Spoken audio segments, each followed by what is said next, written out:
Body was found back in here. 16-year-old Annie McCann was found dead near a Baltimore City dumpster. How as a parent do you even take that in? Shocked. The police say she was a runaway who committed a bizarre suicide. But who kills themselves with Bactine? This doesn't add up. This can't be. The family says she was killed. Holy cow, she was murdered. Even assembling a world-famous dream team to prove it. You can die from an overdose. Including forensic pathologist Michael Bodden, known for cases from Nicole Simpson to Anna Nicole. There's not enough to call it a suicide. Tonight, 2020's investigation lighting a fire under an 8-year-old cold case. The family's strongest argument is this abrasion. Follow along as we retrace Annie's final hours, far from home. So Annie might have been here on Halloween night. No stone left unturned, doing the job they say the police didn't. They treated this evidence like trash. From a pastry shop. She goes, oh my gosh, that's her. She was here. To a funeral home. We always thought murder right away. The Capitol to the state penitentiary. Our first question was, did you kill our daughter? And finally, the police, with nothing new to say to the parents, but talking to 2020. What do you say to this family who says you didn't do your job, that you left them hanging? Answers for Annie. Good evening, I'm Elizabeth Vargas. David is on assignment tonight. At a time when so many of you have your children home for the summer, these parents have a never-ending mission.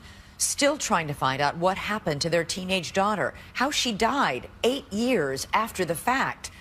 8 years after the police say they do know what happened. What will you decide tonight? Join the conversation. We're live on Facebook and Twitter as Deborah Roberts tries to find answers for Annie. Alexandria, Virginia, a stone's throw from the nation's capital. An upscale suburb in Fairfax County with historic cobblestone streets, pleasant homes, and top-notch schools like West Potomac High. On Vantage Drive, it was the picture of tranquility until early Halloween morning in 2008. And then this is Annie's room. Is it hard to come in here? No, it's joyful because it's Annie. It was barely 6 a.m. and Dan McCann was saying goodbye to his 16-year-old daughter, Annie, before heading off to his managerial job with TSA in D.C. His wife, Mary Jane, a former White House IT worker and now stay-at-home mom, was on her way to upstate New York to visit the couple's son, Sam, in college. Annie, a high school junior, was a passionate artist and good student who played basketball and made her mom laugh. Annie was funny, quirky, witty. She was just a delight. She was just a person that I feel like everybody liked Annie. Former classmate China Johnson Owens first met Annie in 7th grade. Annie McCann was an angel on earth, honestly. Her parents say Annie was young for her age, sheltered and a homebody. There was no Snapchat or Instagram yet, and the McCanns heavily monitored their daughter's time online. She could barely work a flip phone, and she just got her Facebook account. So I said, yes, you can have the Facebook account, but I get to look at it when I want. I want the passwords, everything. What's here that she did? It wasn't an issue since Annie preferred drawing and painting anyway. That is really pretty, though. Yeah. Look at the colors. Her work decorating the family home. She was talented. Very, very much so. Always put everything in a frame for her so she knew that it was important. Her big obsession was capturing her cherished dog, Breezy Max. She absolutely loved her dog, Breezy. That's and a he's painting. At the top of... I actually thought that was a photo for a No. second. Annie's artistic touch even extended to Halloween with goodie bags she insisted on making. She was too old to trick-or-treat, so she transferred her enthusiasm into giving the gifts out. But just hours before trick-or-treaters would arrive, the first hint of trouble. Annie hadn't phoned her mom, something out of character. Oh, she always called me like clockwork after school. Mary Jane knew her daughter's routine. Straight home after school, and if neither mom nor dad were home, she'd call. Up in Ithaca, New York at Sam's college, when Mary Jane didn't get that usual ring of reassurance, she worried. You know, as a mom, you just know. I got this gut. Something's not right. And so I called a neighbor. I said, are any signs of Annie? Now, And he sends her the car. No. Annie used the family's white Volvo to get to and from school.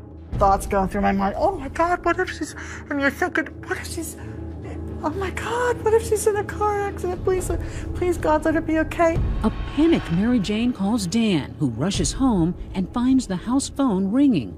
Would it be Annie or someone who knows where she is? I answer, and it's an automated message from the Fairfax County Public School System reporting that your son or daughter was absent today, the whole day. I almost collapsed. So now you realize she was never even at school.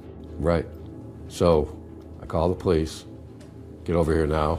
There's little to go on, and the Fairfax County officer who arrives isn't overly concerned. Maybe this is a typical teen acting out. People were saying, don't worry, she just ran away, she'll be back. You know, kids do this all the time. It's not uncommon. Don't worry about it. But Mary Jane is worried. Her daughter is far from rebellious and only recently had gotten her ears pierced. She's diligent about keeping them clean with a first aid spray Bactine. Keep that in mind. You won't believe how important it will be later.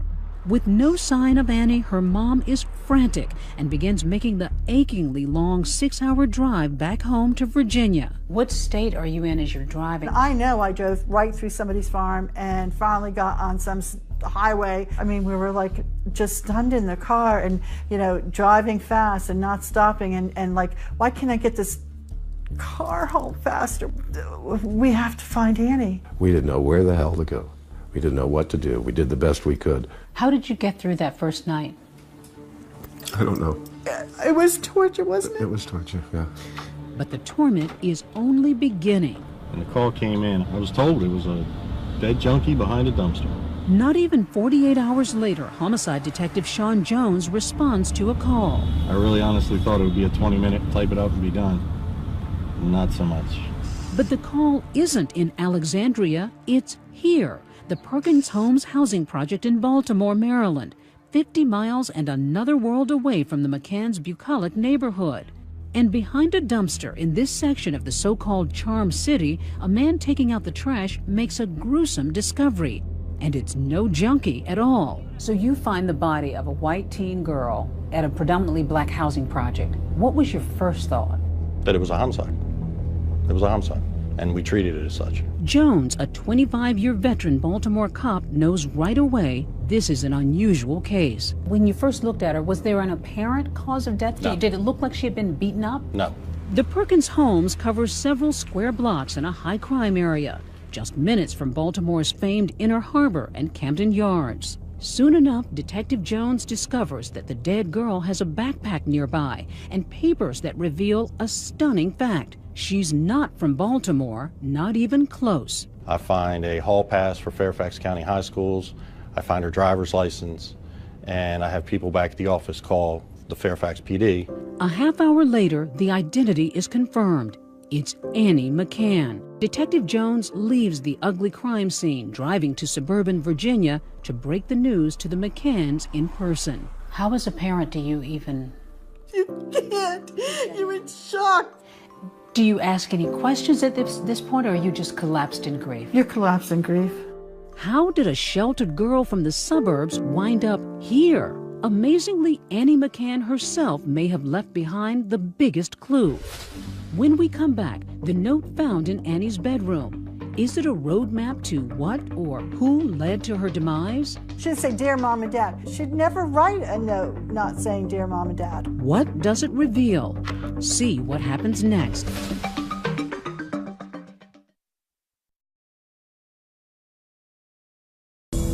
Nightfall in Baltimore, trapped between a dark harbor and sinister sky. A city with a long history of murder and mystery ever since Edgar Allan Poe wrote and died here. Now it's the case of Annie McCann that captivates. How does a white 16-year-old girl from the Virginia suburbs wind up dead here in the projects? Her stunned parents haunted this Halloween night by a note left on their daughter's bed. This morning I was going to kill myself, but I realized I can start over instead. If you really love me, you'll let me go. What started as a suicide note was beginning to sound like a runaway note. Goodbye. I know I'm only 16, but I'm almost 17. I'll be careful. That's how that note ended. I'll be careful. Why would she run away? Was there something brewing that maybe... Well, apparently. But was there something possible that you could look back on and think, maybe she was upset about this? No. Dan called me and told me, and I'm like dropping the phone like, what? What, indeed. Equally as confounding is what they will learn later, that Annie had taken $1,000 in cash, money she'd stashed away, all her favorite clothes, even a box of Cheerios. But nothing in the note hints at where she's going. Did Baltimore make any sense to you? Was there any connection to Baltimore? No connection to Baltimore. No sense at all. Annie could not even find her way to Baltimore. There were all sorts of unusual angles to this. To Washington Post Metro writer Tom Jackman, the mysterious death of a 16-year-old girl is big news. Beyond the fact that a suburban girl was found dead in the inner city of Baltimore, there's no real explanation for how she died. You don't see this very often. No. It wasn't the usual bill of fare for Baltimore homicide detective Sean Jones either. 90 to 95% of the cases we're dealing with are African American males that are shot on a street corner. I'm obviously going to look at this twice and not just glance over it as your average everyday case. Then the case seems to crack like one of those famous Maryland crabs. First, police find Annie's Volvo abandoned at a gas station. Then, a tiny clue, a smudge. It's a fingerprint that matches someone already in their database. Could it be Annie's killer?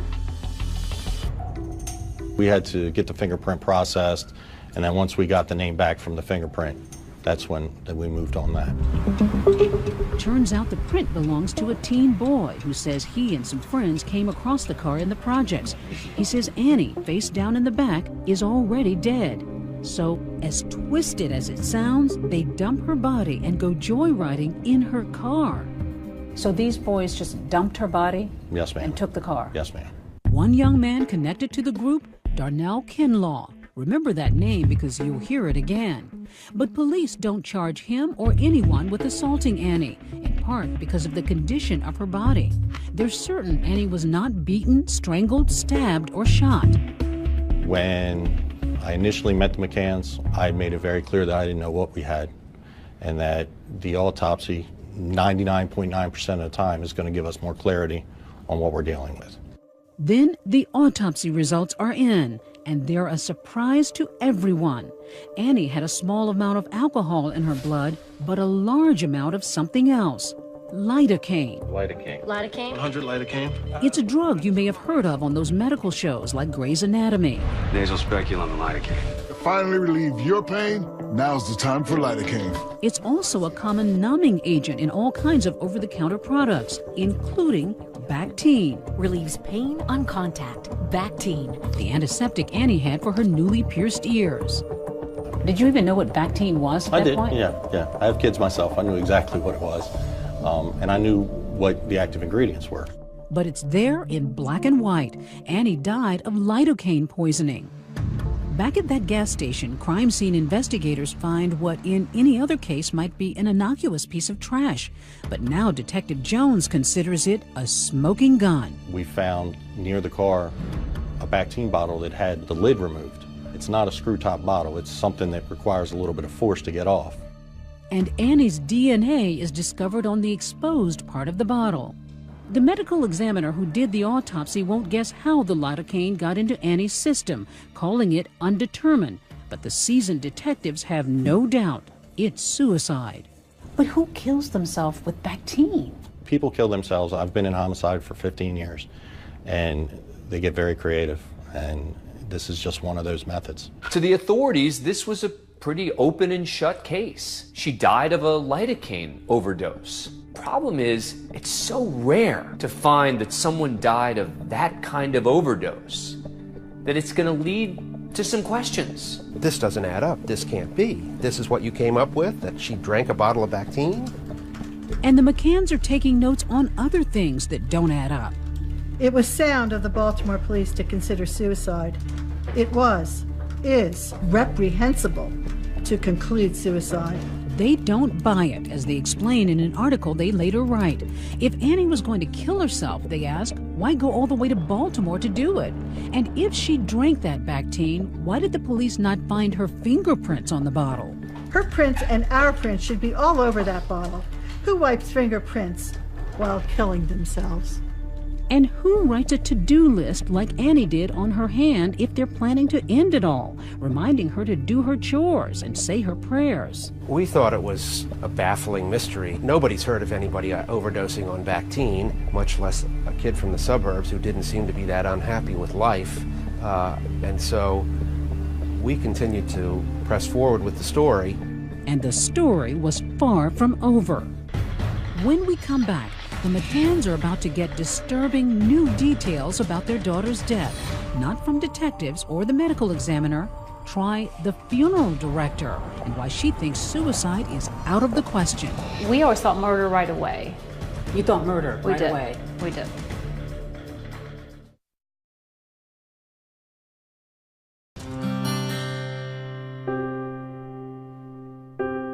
It's a ritual no parent should ever endure. Dan and Mary Jane McCann bury their daughter Annie a week after her death in this cemetery not far from their Virginia home. Please get any justice, please, please, please. But no one is resting peacefully. In a curious and cruel blunder, the McCanns say the medical examiner's office failed to restore 2 of Annie's organs after her autopsy. Your daughter's heart and brain were not returned to her body. No. No. How is that possible? I don't know. You tell me. The McCanns are outraged. They say it's unheard of and wonder if the medical examiner could somehow lose their daughter's heart and brain. What else was botched? That's where Diane Downey comes in. We tracked her down at this Alexandria funeral home where she spent 25 years preparing bodies for burial. She says she was unnerved after receiving Annie's. What did you think? There's absolutely no way this was a suicide with all the trauma on her body. Trauma? Dan and Mary Jane say police told them there was none. So what about the goose egg-like bruise on Annie's forehead? So unsightly the McCanns hesitated over an open casket. I kept going back to the detectives, but they kept dismissing it as, no, they were just minor abrasions. They were told minor abrasions, no evidence of an assault. And they see this. And so now they're probably really thinking there's something more here. Downey was reluctant to share her suspicions with the grieving family. But the McCanns' heartbreak and bewilderment only grew much later when they would get their daughter's autopsy photos. And I know these are hard for you to look at. They're convinced they see a cigarette burn on her forehead, a mysterious letter J on her ankle, and worst of all, they think they see signs of a sexual assault. I was horrified. It's like, oh my God, my daughter was tortured. The McCanns suspect that their daughter is a victim of a crime, especially when that funeral director points out what she sees as another bizarre detail. Annie's fingers. It looks to her that they're wilted. Her fingers were shriveled like they were raisins, like her body had been soaked for several hours. Did that concern you? Very much. Was this a result of someone trying to wash away evidence? Baltimore City Police will not reopen its investigation. The case is closed. Police may be standing down, but the McCanns are only ramping up their own investigation, and the media is all over the story. The McCanns have made it known they were not happy with their daughter's death investigation. And the parents are relentless. The police do nothing and they sweep it under. Baltimore police never honestly investigated Annie's death. They begin emptying their savings, even Annie's college fund, to get at the truth, buying billboards around town and then assembling their own dream team, starting with perhaps America's most famous medical examiner, Dr. Michael Baden, a fixture on Fox News. You looked through the materials. What struck you right away? What struck me right away was the circumstances first, that she was found by a dumpster. Somebody dumped the body there after death, and usually that happens in homicidal situations. Baden says in 50 years of death investigations, he's never heard of anyone killing themselves by drinking Bactine. And in his opinion, there wouldn't be enough lidocaine in one bottle to kill Annie anyway. So you were convinced that Annie McCann did not commit suicide by drinking Bactine? That was my opinion, yes. That's when it went, for me personally, it went, holy cow, she was murdered. Still, no change in posture for the Baltimore police. If you come across being angry, no one's going to help you. You come across, if you're nice, no one's going to help you. Disappointed and desperate, the McCanns march on, all the way, in fact, up to Capitol Hill. This committee To Senator Charles Grassley, one of the country's most powerful members of Congress, chairman of the Senate Judiciary Committee. If I can help, I want to help. From Iowa, he isn't even the McCann senator, but they don't call him Hawkeyes for nothing.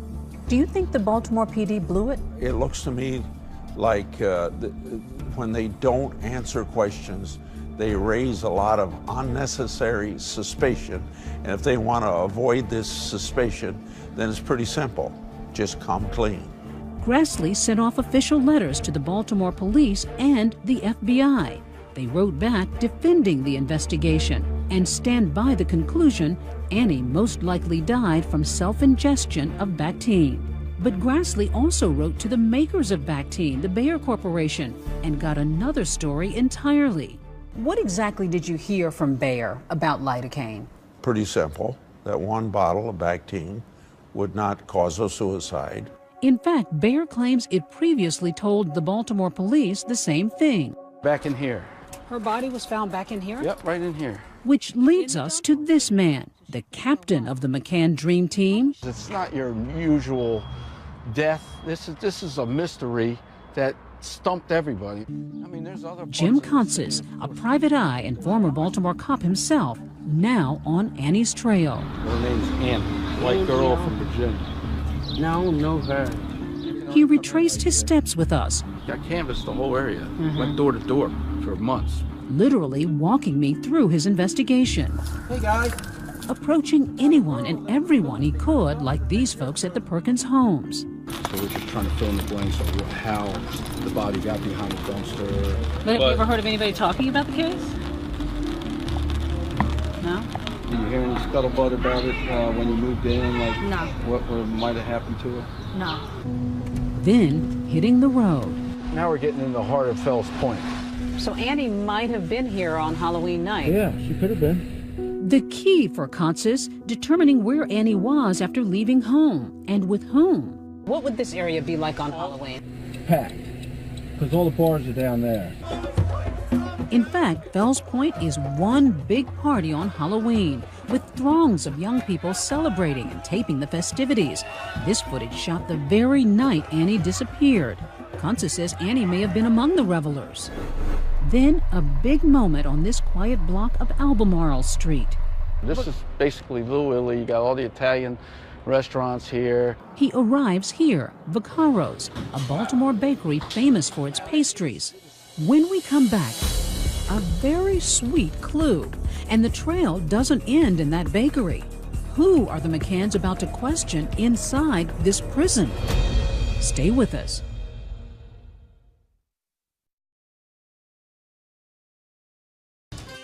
Vaccaro's pastry shop is a landmark in Baltimore's Little Italy.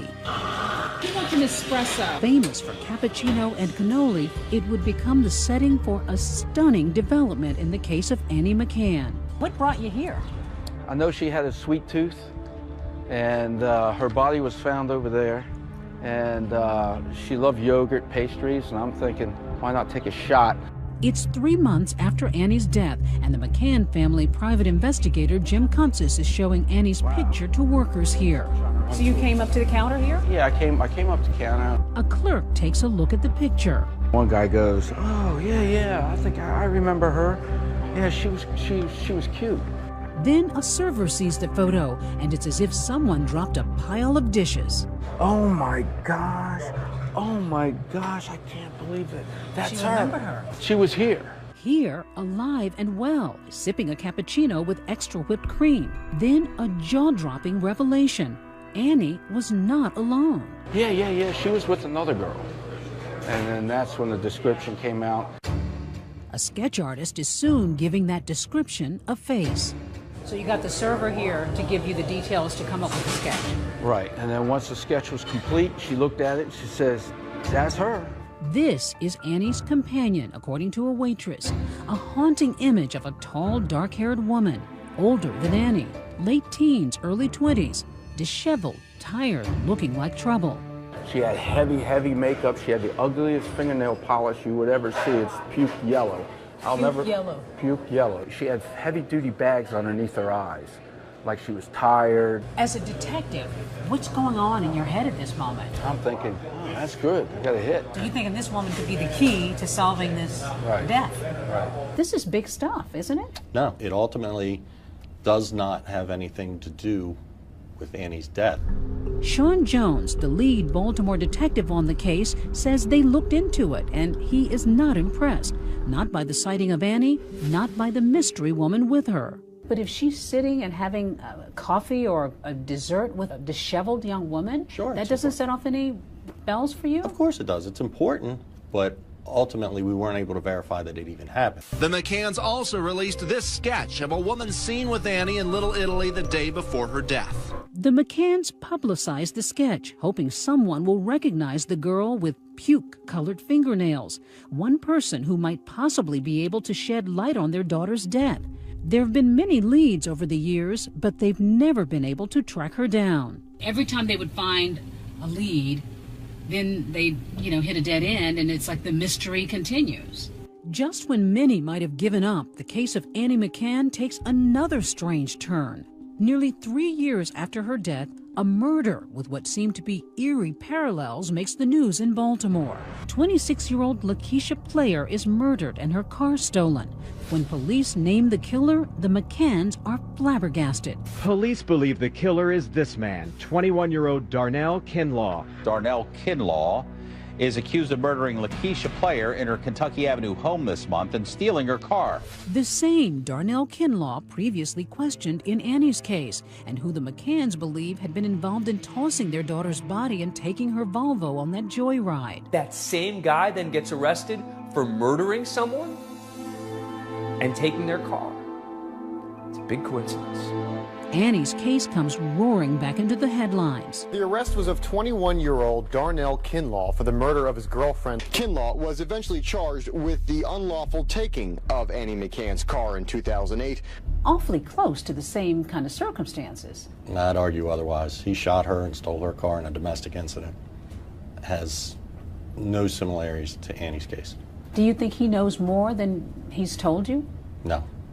As a matter of fact, I think that it tells the opposite, that if he were to murder someone, he's going to use a gun. He's going to use the standard method, and that he's not going to poison someone with lidocaine. For years, the McCanns have wanted to question Kinlaw themselves, convinced they might be able to get something more out of him about Annie's death. Now, on a gray June day, nearly 8 years after Annie's death, they will get their chance. Kinlaw has surprisingly agreed to meet with them. Dan and Mary Jane leave their Fairfax County home for the nearly 3-hour ride across Maryland. Are you nervous? No. Oh, yeah. Because I know that we might not get anything. Yeah, that's what I fully expect. They might accidentally tell the truth or do it on purpose. We're going to interview one of what we believe are 5 thugs, at least 4, and we believe 5, who dumped Annie's dead or dying body from her car and then took the car for a joyride.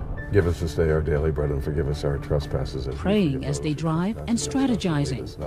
We want to know the circumstances under which he found the car, found Annie. Had he seen her before? Had he seen her with anybody else? And can he please find it in his heart to help us find out who, not him, murdered our beautiful daughter. Coming up, are the McCanns face-to-face with their daughter's killer? Does Darnell Kinlaw have answers about Annie? Watch what happens next.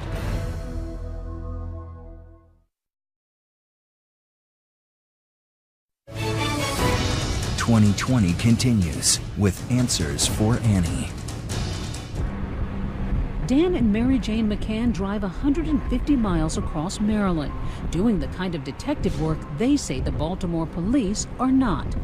They're going to question Darnell Kinlaw, a young man they believe was involved in dumping their daughter's body and joyriding in her car in Baltimore nearly 8 years ago.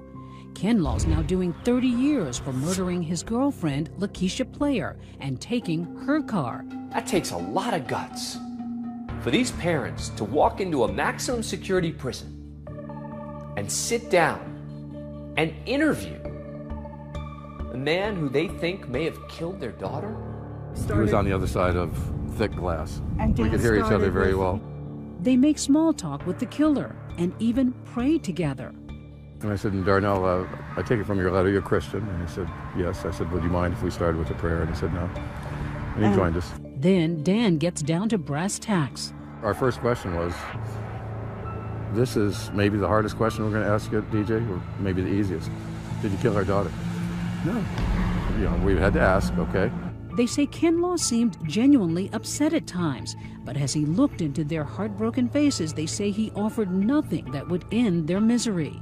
Nothing. So we've worked a long time to get to see Darnell Kinlaw.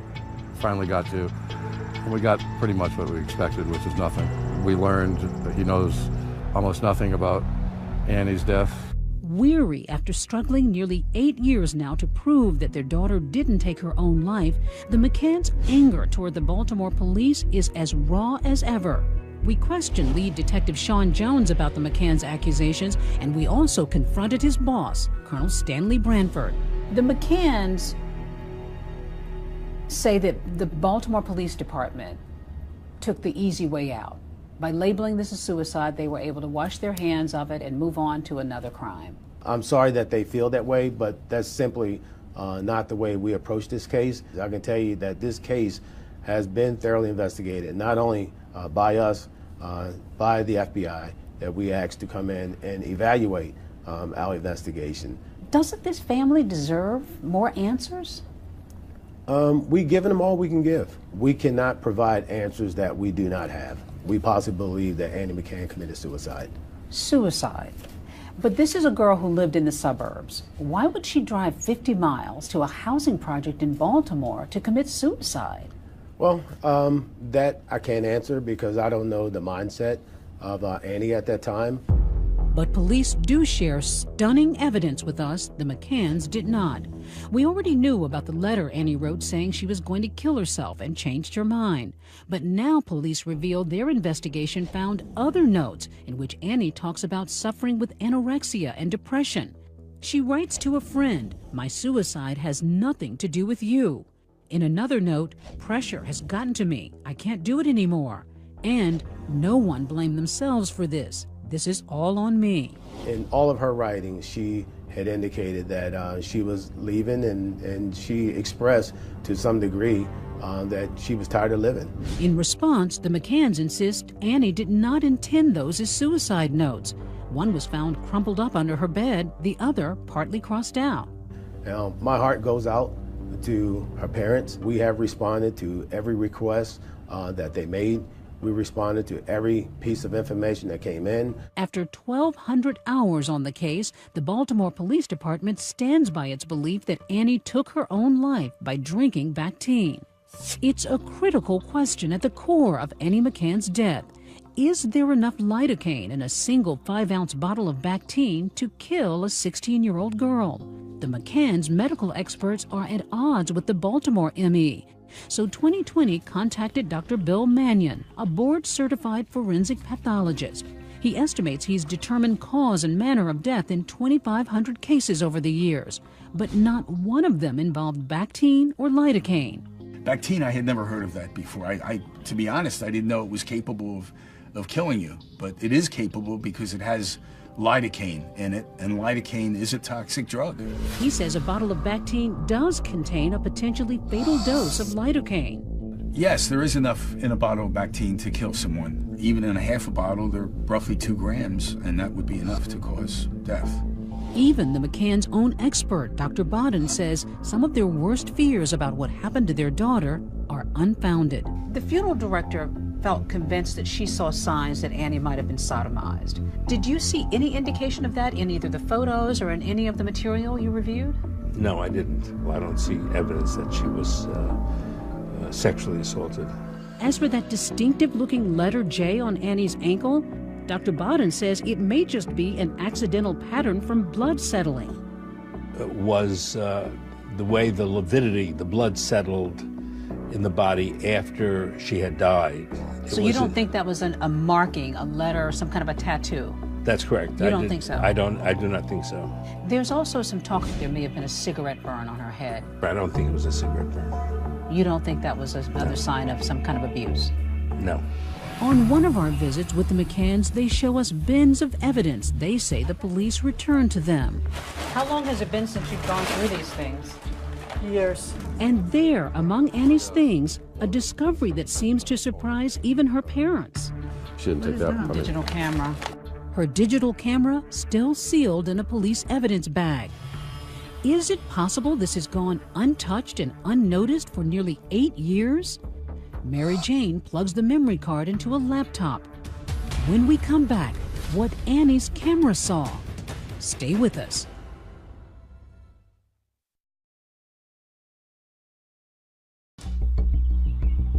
Nearly 8 years after Annie McCann's strange death in Baltimore, her parents do something they say they've never done before: search the memory card of her camera, stored among evidence in their garage. This is what they find: 14 photos, apparently taken by Annie. It says May 2008. But the pictures couldn't be more innocent. Breezy, just the dog. It's Annie's old pal, the family dog, Breezy Max. Later, Baltimore police tell us they checked that camera years ago. Yet another disappointing dead end. But the McCanns are determined to keep fighting. Her death needs to be changed to homicide. The McCanns feel that the Baltimore PD botched this case. Did you botch it? No, ma'am. Not at all. What if you're wrong? What if there's a murderer out there and you missed it? I'm not. You're convinced that this is a suicide? Yes, ma'am. No doubt in your mind? None whatsoever. There's absolutely no evidence to indicate that this is a murder. Recently, Mary Jane took another road trip. An emotional journey to Baltimore. We're gonna go meet Wanda Player. She was just a really very special lady. That special lady Wanda is Lakeisha Player's aunt. The McCanns bonded with her when the two families were attending court appearances for Lakeisha's killer, Darnell Kinlaw. We both had two people we loved taken away from us by murder. My daughter Annie and her Lakeisha. They haven't seen each other in a long while, but their bond, forged in heartbreak, remains strong. Oh my gosh! Oh. They hug, they talk, and share a peaceful moment at the Inner Harbor. So close to that dumpster at Perkins Homes, but just for a moment, all their sadness seems to sail away. Love you. Love you. Thanks. Then it's time to say goodbye. And notice as Wanda gets into her car. Look familiar? It's Annie's white Volvo. When the McCanns got it back from police, they didn't know what to do with it. So I wanted to crush the car. Crush it, like take it to a junkyard and watch that thing, watch it be crushed. And just like I thought that would give a good feeling. Instead, they thought of Wanda. Called Wanda and asked her if she wanted the car, if she could use it. And so we just arranged it so she could have a car.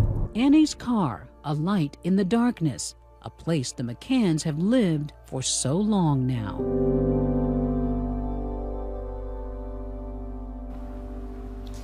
The Baltimore police tell us this is not a closed case and they will follow up on any new information.